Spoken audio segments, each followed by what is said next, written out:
Well, thank y'all for coming out today. We'll call this meeting to order. Remember to sign up with your mobile devices. Got it. Be okay. No.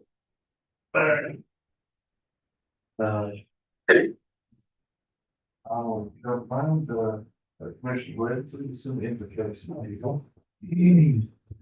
Our kind of gracious Heavenly Father, we just thank you again, Lord, for this wonderful day that you've given us, the springtime there, Lord. We just give you the glory for it, Lord, and you just come to you tonight. Just, Lord, just thanking you for us gathering here in your presence, and Lord, let us do the right and just things for this program, Lord, that we're going to talk about in just a few minutes. For I ask it in your name.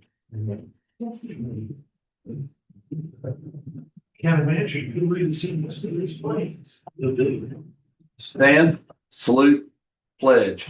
I pledge allegiance to the flag of the United States of America and to the republic which it stands, one nation, under God, indivisible, with liberty and justice for all.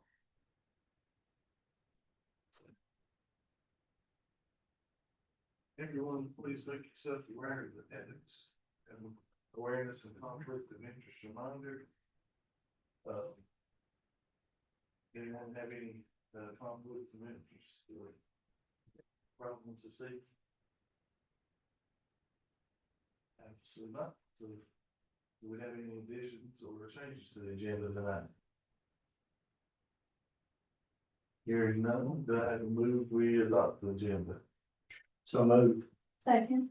All in favor, vote by the usual sign.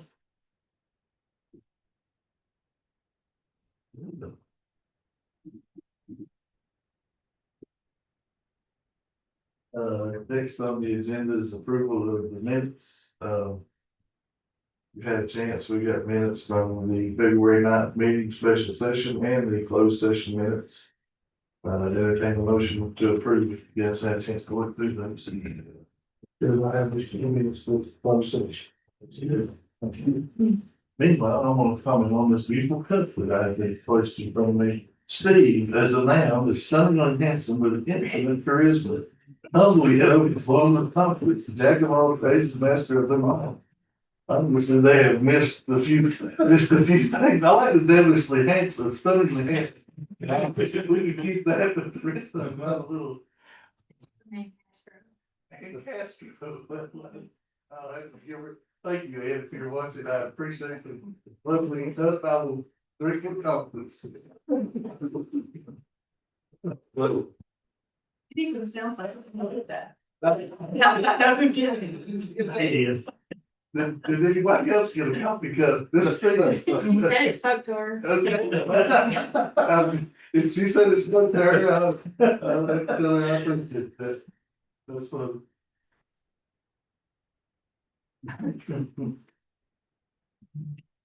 She's a traitor.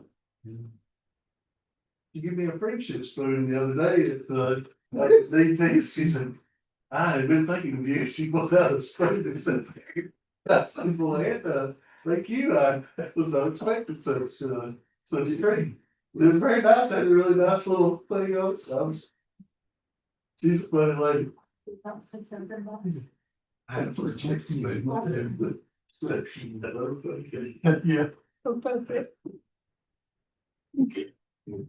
Yeah. And I will entertain a motion if anybody would like to, on the approval of the special session and closed session minutes. Make the motion. Got a motion and second? I'll second.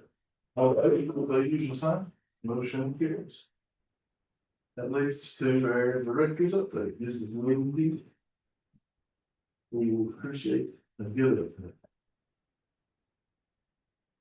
it. Sorry for me to try to leave, but it'll be all right. I stopped right there. I was like, we can't. It's okay. This is Wendy Booth. Thank you. So, good evening. I first wanted to announce that March is Social Worker Month. So, if you see social workers out there, thank them for the job that they're doing for this social worker month awareness. I think that could be about any month, we probably could think that's. Oh, yeah. Our MDT meeting is on the 27th of this month at 11. Our law enforcement meeting is on the 19th of the month at 3:30. And then also kind of want to give another Healthy Flu update. I know Jeff and I spoke about the meeting he attended, and I just wanted everyone to know we're still working out some kinks. I will say that communication is better. We have had 2 meetings with them so far, one a month, and kind of working through some things. And so I feel like right now anyway, I feel like we have their ear. I feel like they're trying to accommodate and ask of us what's needed, and they're listening, and so far they are doing. So I have to, give kudos to where kudos are worth. But, there's still a few things that we, are kind of waiting and seeing how it goes, but overall, the communication is getting better, and so I just, wanted to brag on that and comment. So, typically what happens is they come in, and if there's any current kids that we need to discuss and their needs, we do that.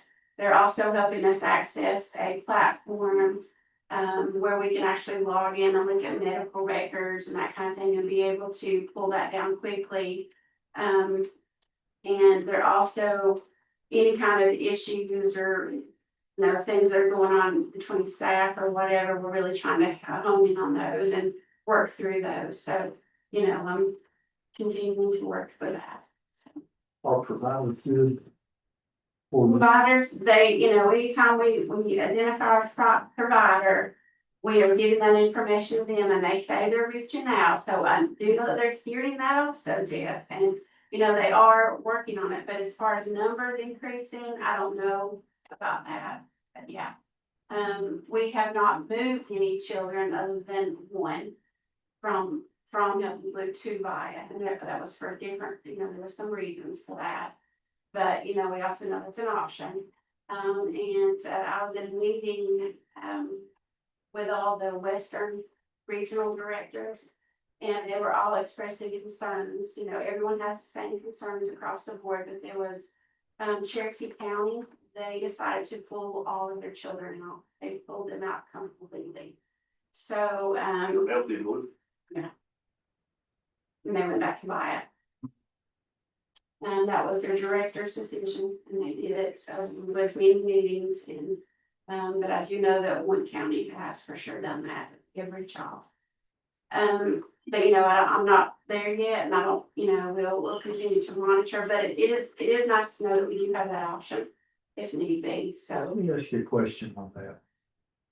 Let's say Cherokee County's already done that. They have a child that goes to another county that is Healthy Blue. What's the process? Do they have to re-enroll that child before that child can be transferred to make sure they have coverage? Or how does that happen? no, they don't re-enroll them. However, because it is like insurance or whatever, they may be out of network, and some of the situations like that would be more of a cost on our DSS, or if that provider is not enrolled. If they're not enrolled in VIA across the state, then that child may have to change providers that is willing to serve them. So you have to. I guess it disrupts the lives a little bit, but I mean, The therapist, they can't get the same service, but just. Right, and I have to choose another provider, which is a whole nother retelling of their story.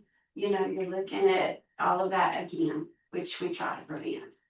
Some of our kiddos form some really strong bonds with their therapist, and that's going well. You don't want to disrupt that unless you have. Yeah. So that would be, something that. So there's a possibility there would be a delay. Or could be Yeah. a delay between services. And they may not be enrolled with VIA.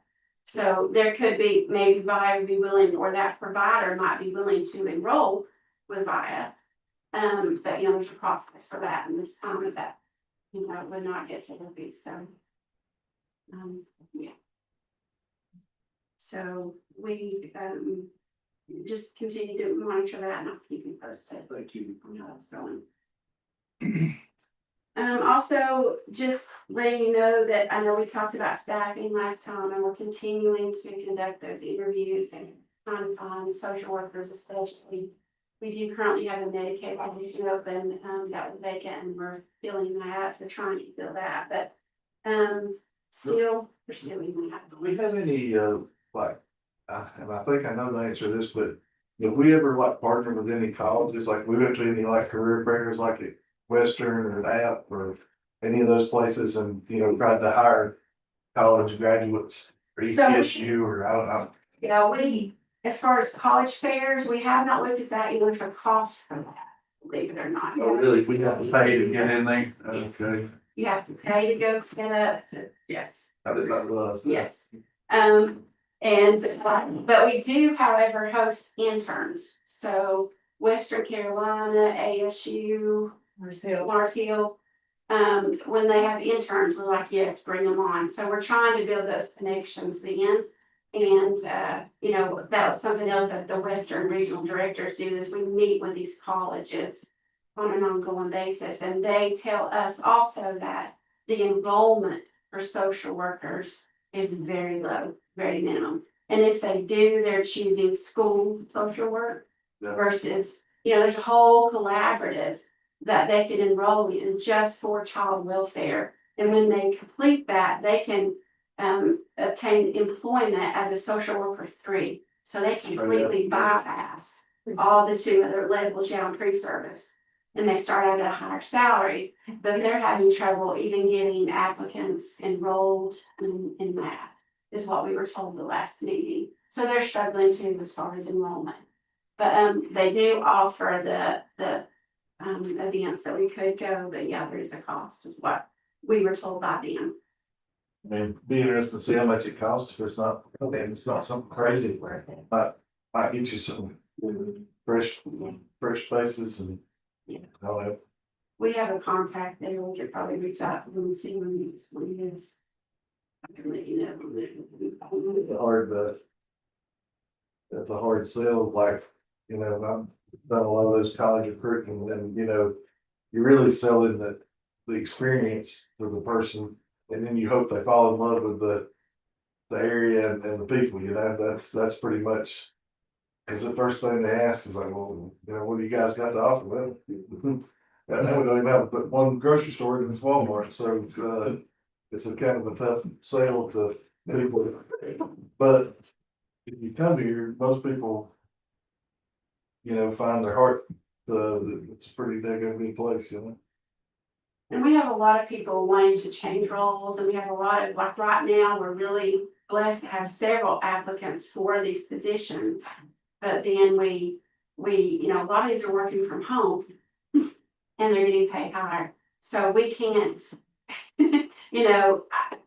I've had 3 to turn it down for that reason. So that's something, I'm not just saying that because you're sitting in front of me, it's just the reality of where we are, because there's so many jobs offered from home right now.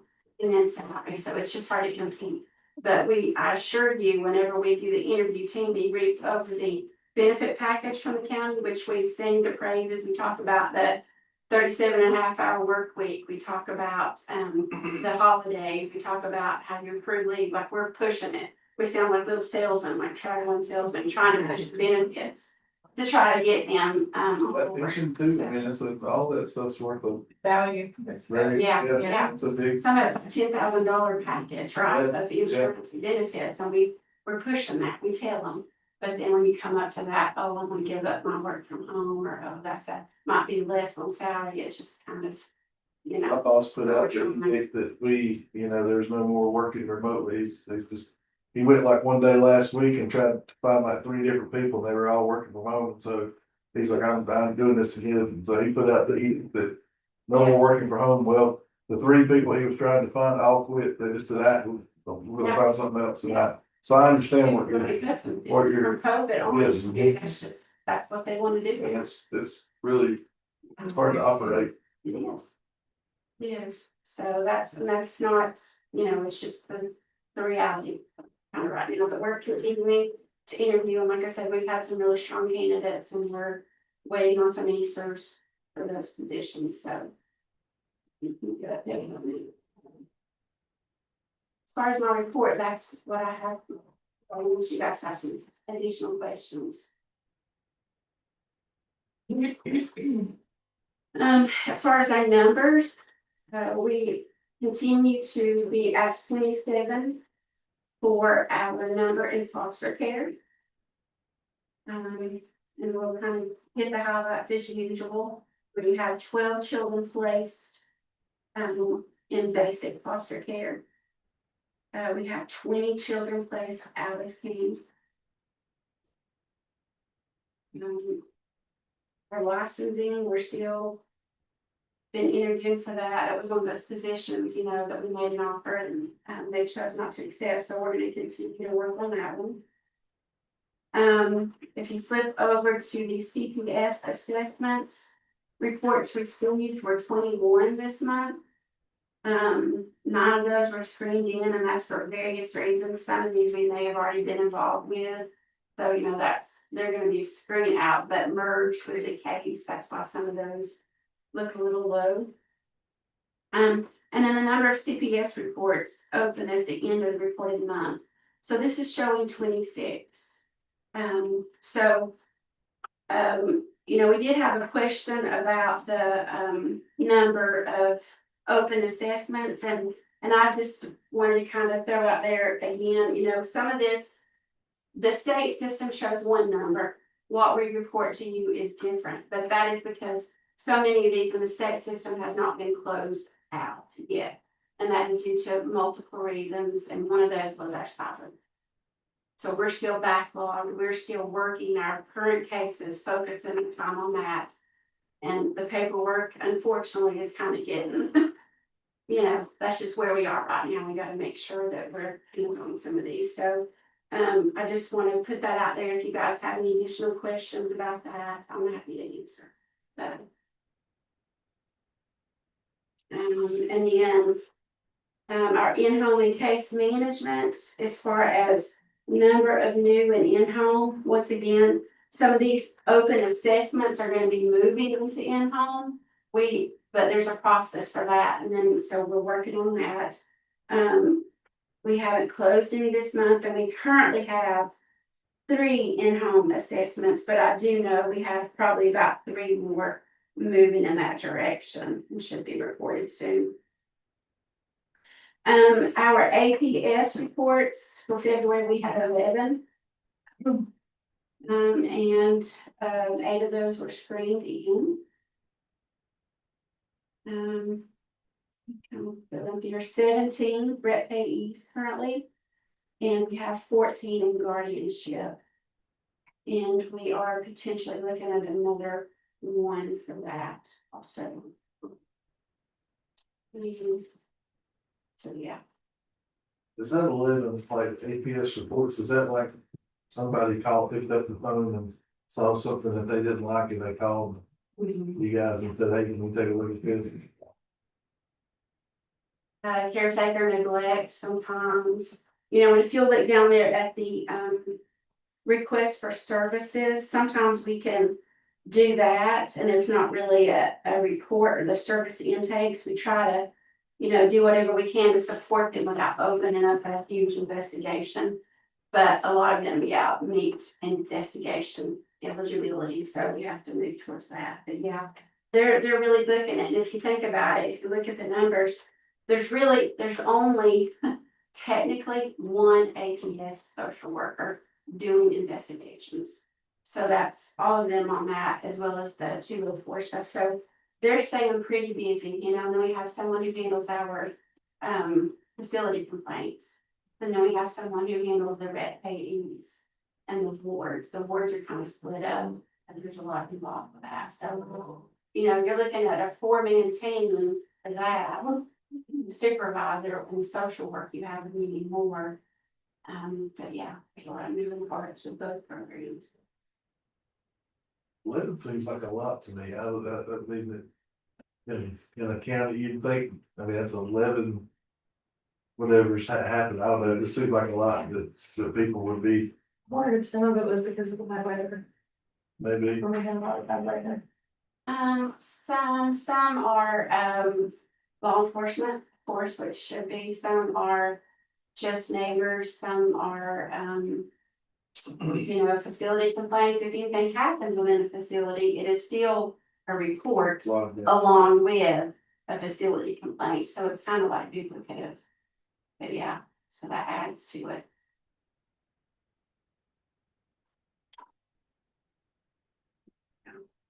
Like you said, I mean, there's 17 adults in custody, pretty much, 27 kids. And those adults they're all hard decisions, but when you have to look at making decisions of, sometimes, amputee, I mean, it's some really hard decisions that you have to make for those, so. But anyway.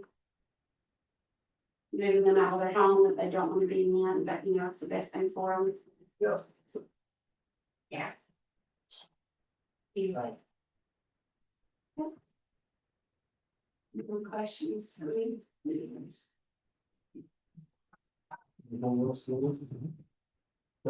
Thank you. Next, you got this family commission. Finance update. I'm gonna be talking about the money. Good evening, everyone. So, we're 8 months in, hard to believe, we're already planning next year's budget. We're getting ready to, right? So this year just keeps going by. At 8 months in our expenses, all programs, we should be at 66% of our budget, and we are at 59%. Still tracking about 6% below. Last month it was 5, this month it's 6, so. And it could be because of those unfilled positions. We're gonna see that. You got how many open positions right now? 3 foster, 3 in child welfare, 1 in Medicaid and 1 in FNS. The program manager. We're busy. It's a lot. So, yeah, but the advantage, I mean, if we're gonna experience anything positive from that, we got a little savings on our. Expensive, but on all programs, so we're at 6%, like I said. Our revenues, we should be halfway, because we've got 6 months on the books.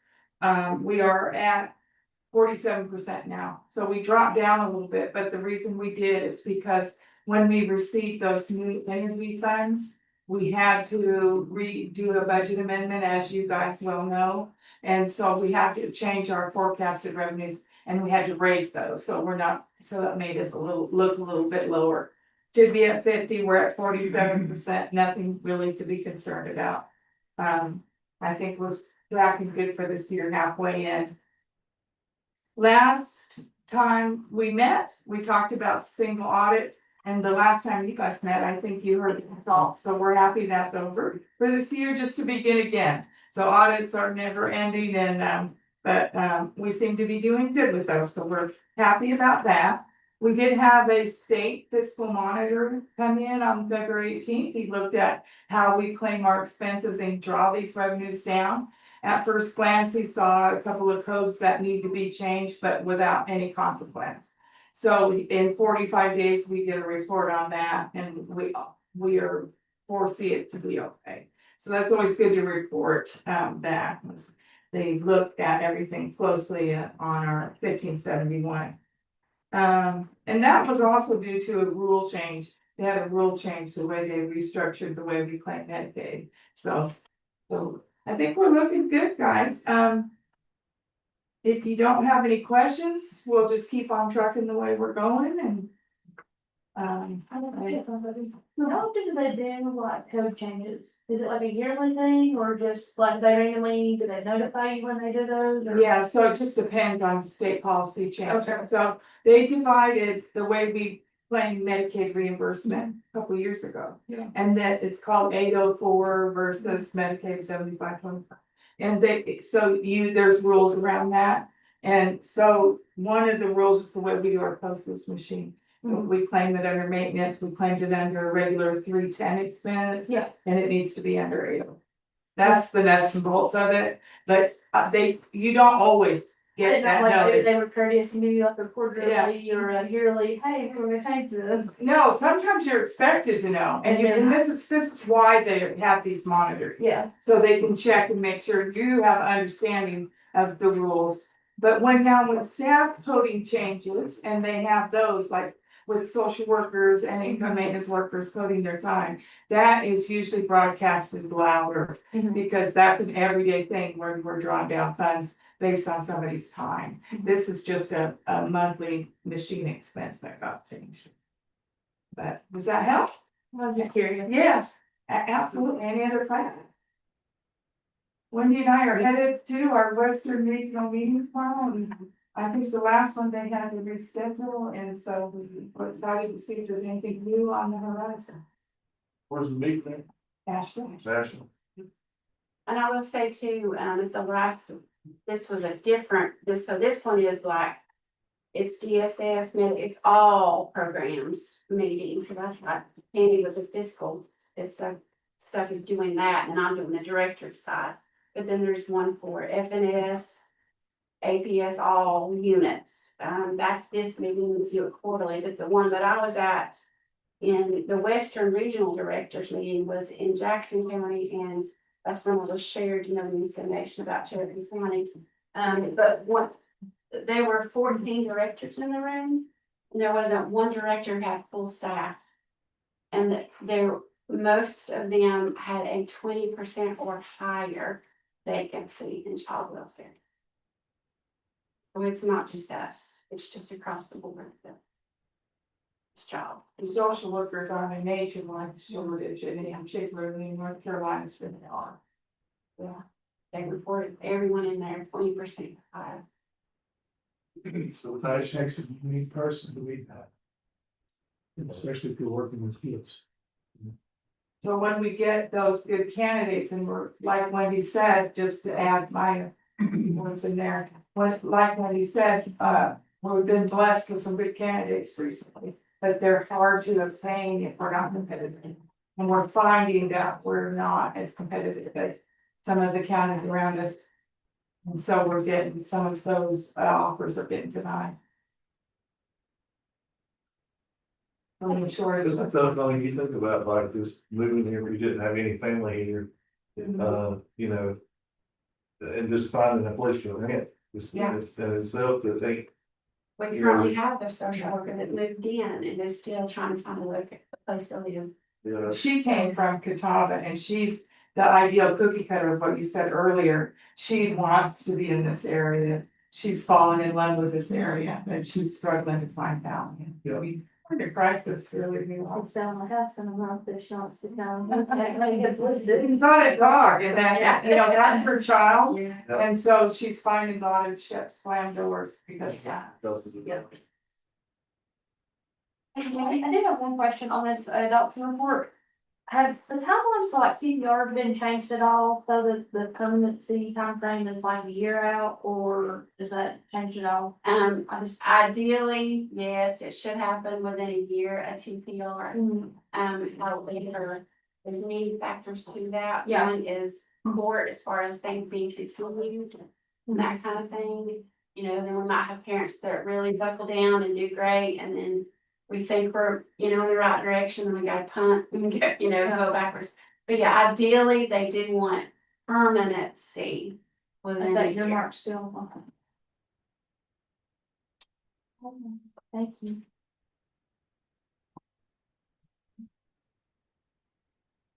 And some of those, I'm sorry, some of those you have to go through the CPR process also, and that's very limited.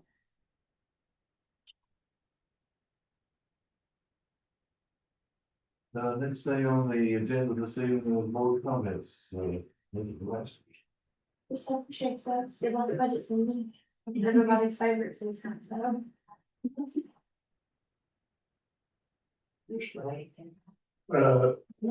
We and I talked a little bit after our April life meeting Monday, and These guys are doing a great job with the match up against the wall. Thank you for the information that you shared tonight. She answered some questions for me about Healthy Blue. When I was at the council meeting, there was a lot of discussion. Healthy Blue gave a presentation. You know, it was all roses. Until some questions started getting asked. They got put on the hot seat. You know, I was one of the ones, Ratzenegger started it, for, believe it or not. And we challenged them a little bit. You know, about this new plan. So they got a little, I guess, skittish, maybe. I don't know, and then they'd also reported, I'm gonna follow up on this, there was money out there for housing, but our housing did not have a lot of accommodations. So I'm gonna check in on that. Holly Jones will be at April meeting representing the governor's office. So we're gonna dig in. And it's a lot of tough questions. Gotta get some more information. So, you know, if there is money for housing, whatever it might be, whatever it looks like, you know, I wanna know about it. So, here again, guys, tough job. Frustrating job. You're doing a good job. I don't know, some days you come in with a smile on your face. Maybe you get home and cry, I don't know, I probably would, but, hang in there. At least spring's coming, or it feels like it is.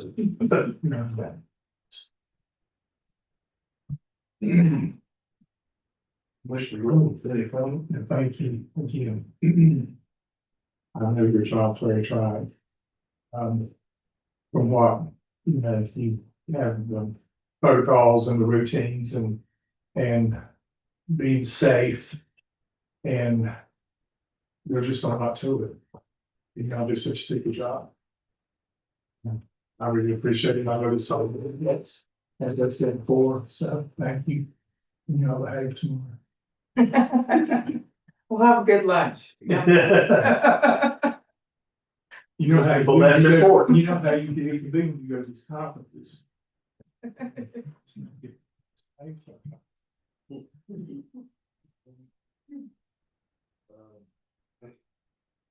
it overnight conference or is it not? It's just a regular day. You would get trouble. Another thing, Get trouble. The teachers went on to that conference, we ended up getting it. Yeah, I just want to say thanks to you guys and thanks to all the commissioners and David and Ford. I couldn't be here Monday and I appreciate y'all changing your schedule to accommodate today. That's pretty last, I know it's kind of last minute, so I had to be out of town Monday night. Didn't get back late till Monday night, so thank y'all for doing that. And thank y'all for everything you do, and thank you for dealing with people in their worst times. I mean, you know, I always come back to y'all don't get people coming to ask, you know, that you're selling houses to, and say, oh, here's your keys to your new house or new car. It's, well, the worst thing of whatever it could be has happened to them, and it's y'all's job to try to make it a little less painful. So that's a pretty tough spot to be in. So thank I think that's it. I don't think there's no need for a closed session this evening. Motion to adjourn. So moved.